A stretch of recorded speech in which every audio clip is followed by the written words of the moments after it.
ایک طرف کی بات نہیں کرنی چاہیے، بات دونوں کی کرنی چاہیے۔ دونوں نبی کریم صلی اللہ علیہ وسلم کے پیارے ہیں، دونوں سے نبی کریم صلی اللہ علیہ وسلم محبت فرماتے تھے، اور آپ صلی اللہ علیہ وسلم نے فرمایا کہ جو میرے صحابہ کو برا بھلا کہتا ہے اللہ کی لعنت ہو اس کے اوپر۔ تو برا کہنے والے کے اوپر اللہ کی لعنت ہے، اور جو برا تو وہی کہتا ہے نا جو ان کا بغض رکھتا ہے، جو ان سے عداوت رکھتا ہے، جو ان سے نفرت کرتا ہے، وہی صحابہ کو برا بھلا کہتا ہے۔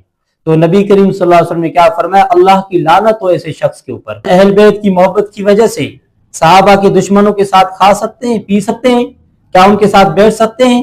نہیں، ہمارے ایمان کا تقاضا یہ نہیں ہے کہ ہم اہل بیت کی محبت کی وجہ سے اور ان لوگوں کے ساتھ بیٹھے جو صحابہ سے نفرت کرتے ہیں۔ ہمیں وہ لوگ چاہیے جو اہل بیت سے بھی محبت کرتے ہوں، صحابہ سے بھی محبت کرتے ہوں۔ یہ اس وجہ سے کہ نبی کریم صلی اللہ علیہ وسلم نے صحابہ سے بھی محبت کیے، اپنے اہل بیت سے بھی محبت کیے۔ صحیح چلنے والا وہ شخص ہو سکتا ہے جو ان دونوں سے محبت کرے گا، اور جو ان دونوں کا ادب اور احترام کرے گا وہی شخص کامیاب اور کامران ہوگا۔ جو کرائے پہ خریدے گئے لوگ ہوتے ہیں نا، وہ صرف ایک طرف کی بات کرتے ہیں، ان کا کام ہے صرف ایک سین کرنا، دو سین وہ نہیں کرتے ہیں۔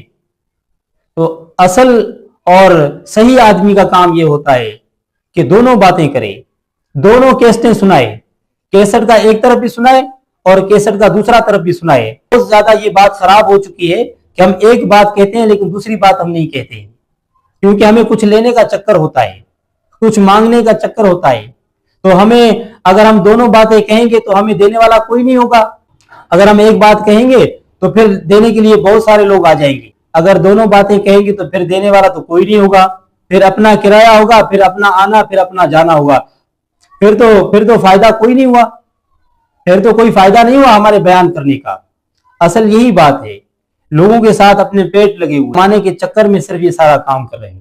ایک بات کرتے ہیں دوسری بات نہیں کرتے ہیں، ایک بات لوگوں کے سامنے پیش کرتے ہیں دوسری چھپا دیتے ہیں، پھر لوگوں کے سامنے اصل حقائق آ نہیں سکتے ہیں، لوگ یہ سمجھتے ہیں کہ اصل بات یہی ہے، اور ان کو پھر اسی وجہ سے لوگ مرنے اور مارنے پہ آ جاتے ہیں کہ اصل بات صرف یہی ہے اور اس کے علاوہ کوئی دوسری بات اصل ہو ہی نہیں سکتی۔